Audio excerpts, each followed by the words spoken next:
Untitled. It's a real pleasure having you on Crossroads.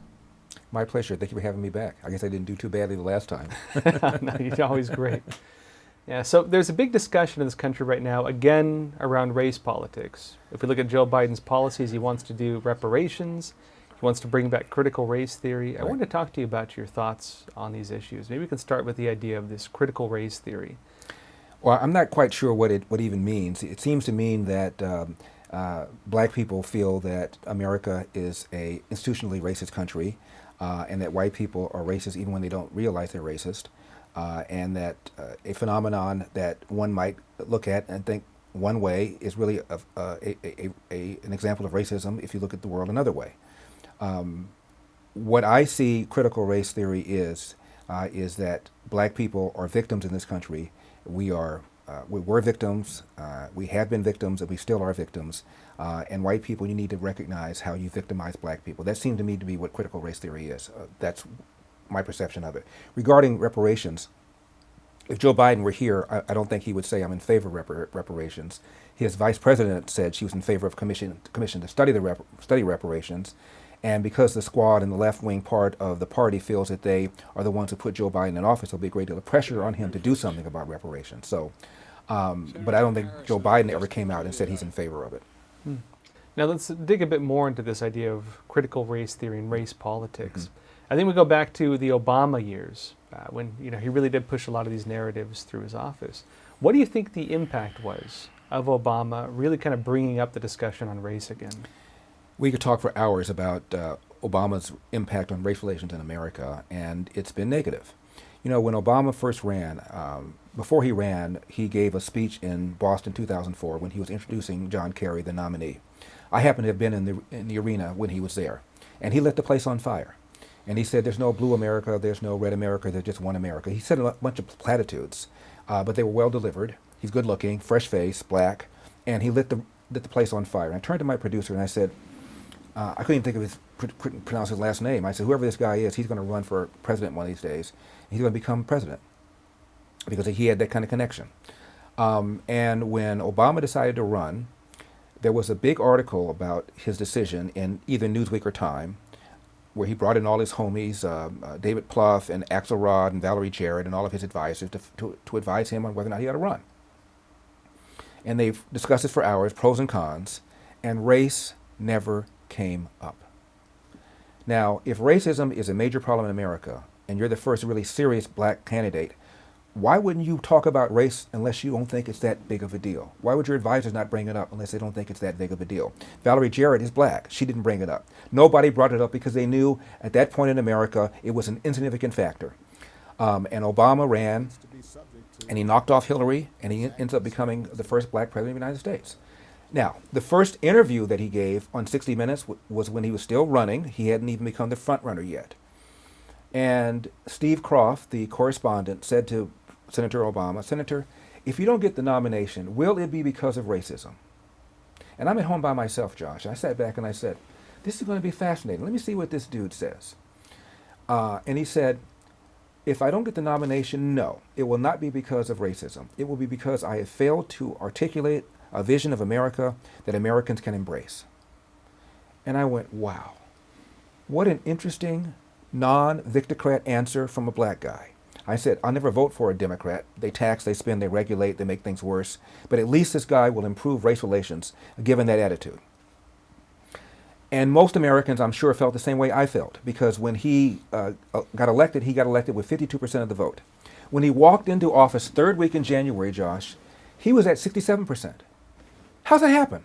How do you gain 15 points when you haven't done squat and you just walk into the Oval Office? Because the people who even didn't vote for him went, at least we've made a statement. At least we've crossed a bridge here. And the bridge is anybody, no matter his race, no matter his or her color, creed, can become president of the United States. At least we've done that. That's why the man was at 67% when he walked in. Trump didn't get a bump like that. So what did he do? When Obama had the first opportunity to really do something that would have improved race relations, and by that I mean this, race relations has come down to, in my opinion, how black people feel about white people and how white people feel about how black people feel about white people. That's it. Nobody cares about Asians. Nobody cares about Hispanics. It's about how black people feel. And so the first opportunity he had to do something about this silly narrative And to tell black people they weren't victims anymore, my God, look at me. I've just become president of the United States. I got a greater share of the white vote than John Kerry did. What are we talking about here?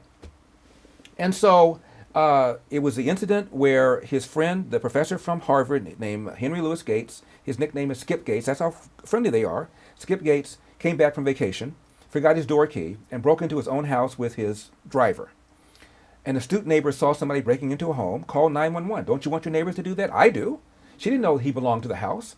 Officer shows up, very politely asks him to identify himself, come out of the house, and show me ID. And rather than do that, Gates said, I'll come out if your mama tells me to come out, or something to that effect. The cop briefly arrested him while he's sorting things out, and now it becomes this big deal.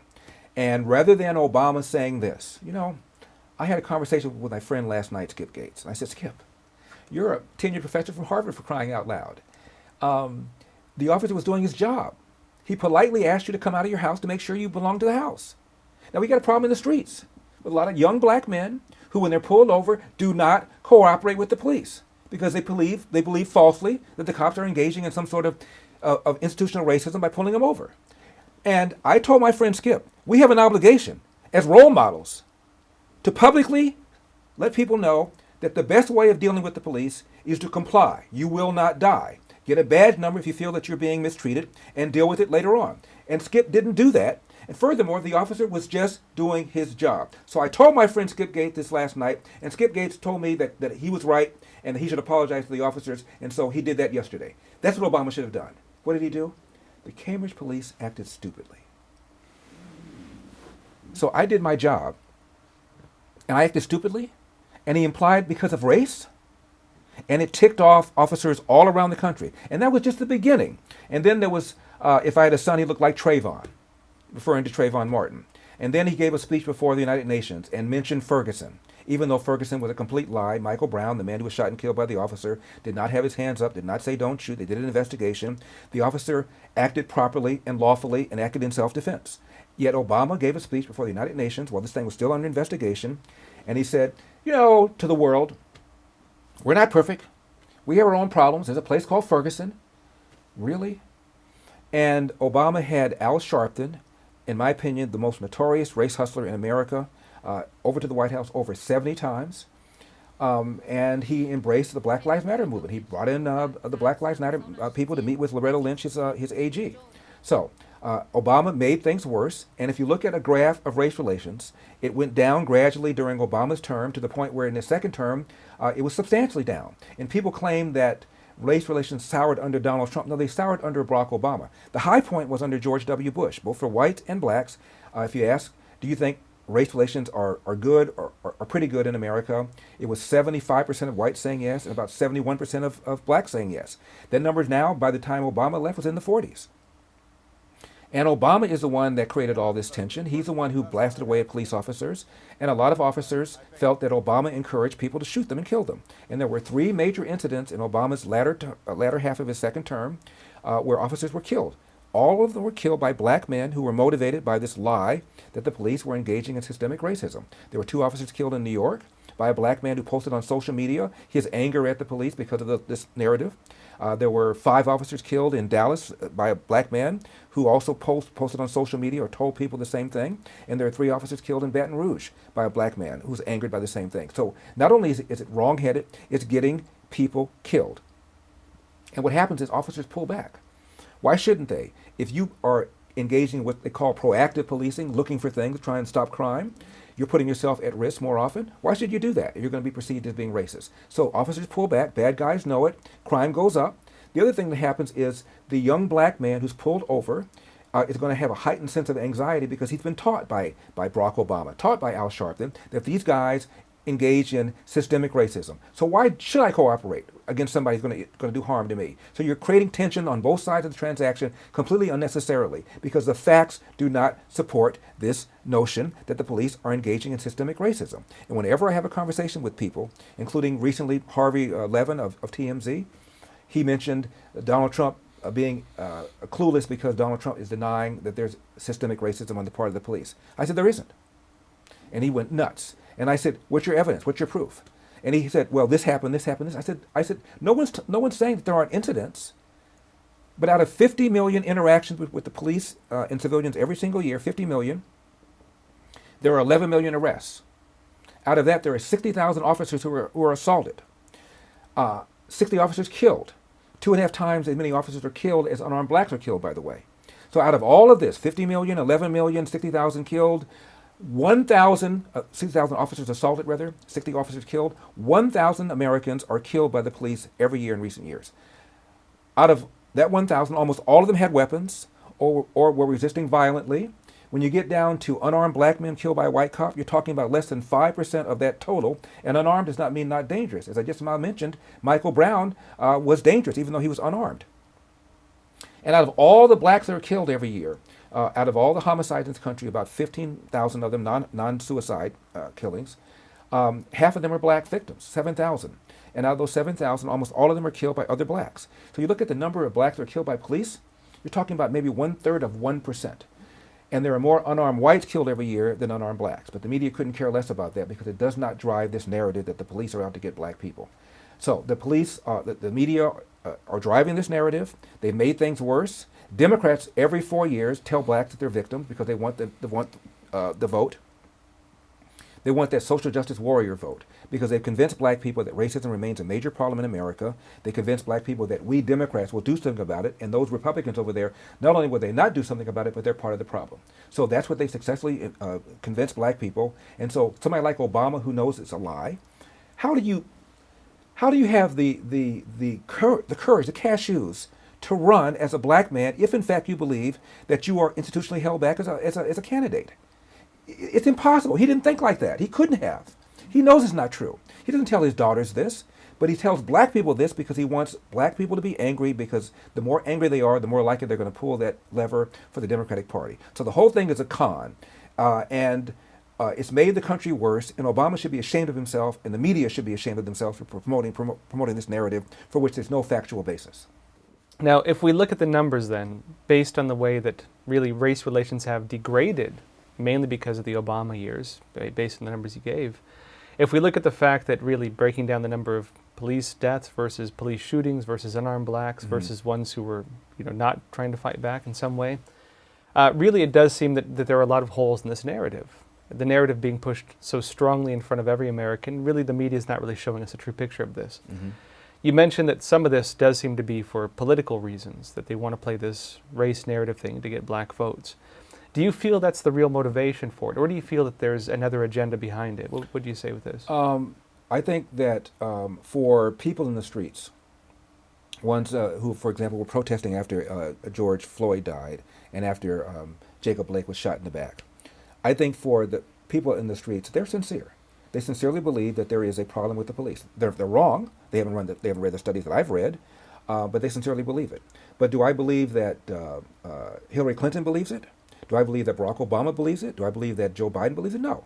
I believe they're doing it for the reasons that I mentioned. They know that as long as black people feel that there is a problem with the police and feel that the Democrats are going to do something about it, and Republicans not only are not doing anything about it, but are probably encouraging it, they're going to get that vote. But I think the reason people are in the streets and the reason people buy this narrative, Josh, is because for all their lives they've been bombarded by this notion, whether it's Hollywood, whether it's media, whether it's academia, that you as a black person are a victim, I as a white person have victimized you, and I as a white person should feel guilty about that, and I as a white person should make amends for it. So this is the mentality that's been drilled into these kids from the time that they were in grade school.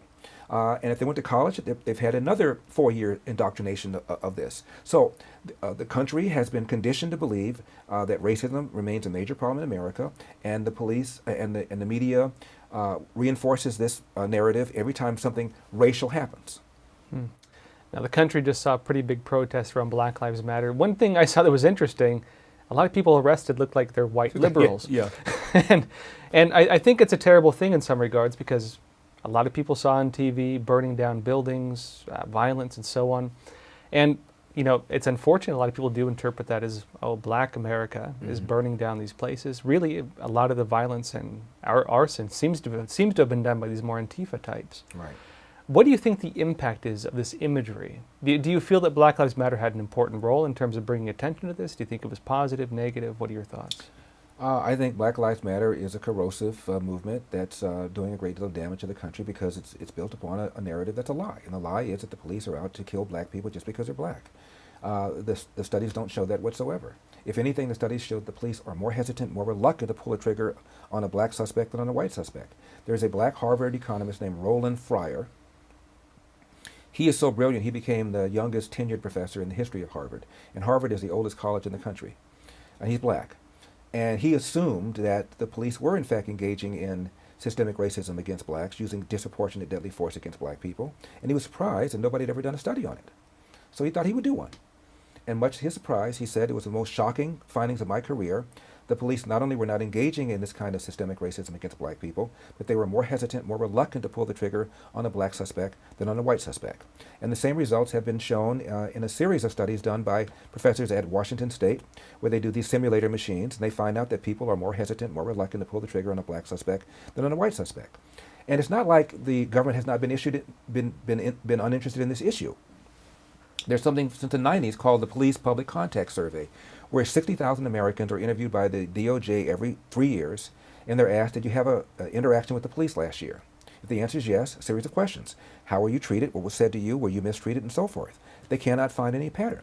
And they do this every 3 years, and as I mentioned, not a small sample, 60,000 Americans. It's not there. And during the Obama administration, the National Institutes of Justice, which is the research arm of the DOJ, put out a study on race and traffic stops. And it is true that black motorists were disproportionately stopped compared to white motorists. It's also true that black motorists were more likely to offend and break the law than white motorists.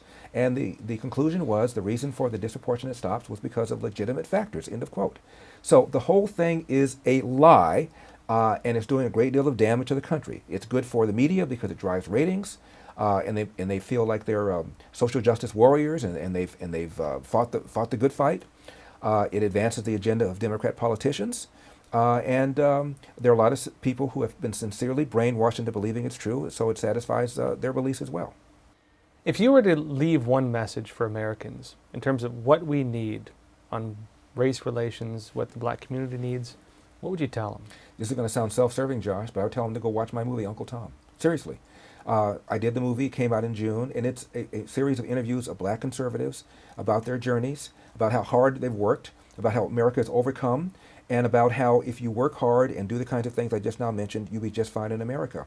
And people who are liberals, who don't believe half the things I just now said, have seen the movie, and it's changed their view of America, and it's changed their view about black America, and it's changed their view about the promise of America, because this is the land of the free. Honestly, there are people who are willing to brave shark-infested waters to get over here from Cuba.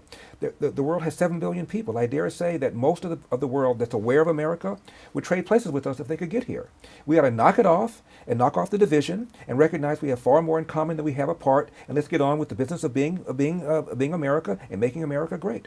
Now, Larry, in the U.S. right now, the vote is divided. Just a little bit. A little bit. Now, Biden's the projected winner. Right. He's, of course, there's still currently investigations going on, legal challenges. There's recounts. There's counts still going on. A lot of the country does not have faith in an honest outcome of this election. Given this current circumstance, culturally, what do you feel the impact of this is? Well, it's not good, and you're right that a lot of people are going to feel, no matter what happens, that they were robbed. And again, I believe that the fault for this lies at the media. The media has attacked Donald Trump to a degree I've never seen before. They covered this Trump collusion thing like it was the most important story in the world, and they were ignoring the problems with the story.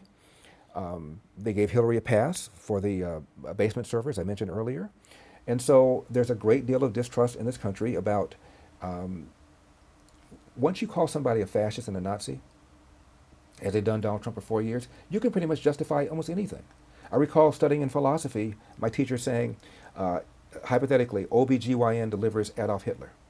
OBGYN knows what Adolf Hitler is going to do when he becomes the Fuhrer. What would the OBGYN do?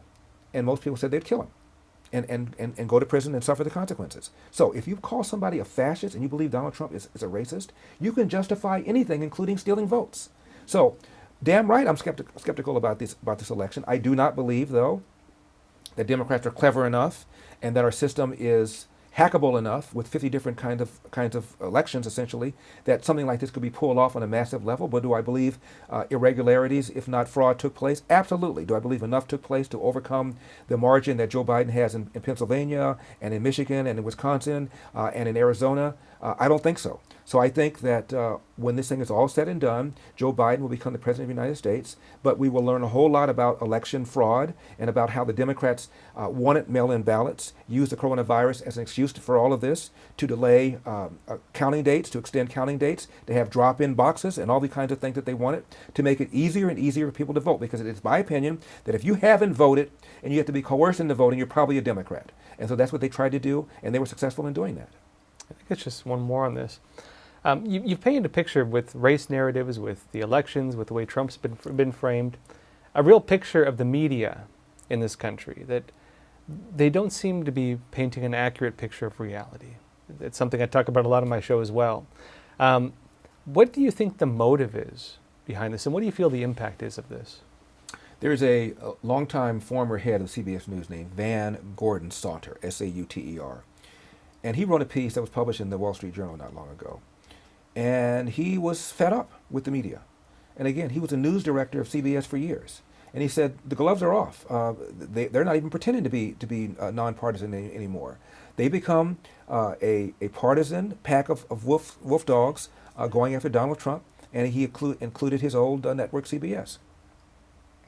And he suggested that the only way out of this is for us to have truth in advertising, for CBS, for CNN, for MSNBC to be honest about their bias. And that way we as a viewer, we as a reader can determine whether or not we think that the piece that they've done is credible.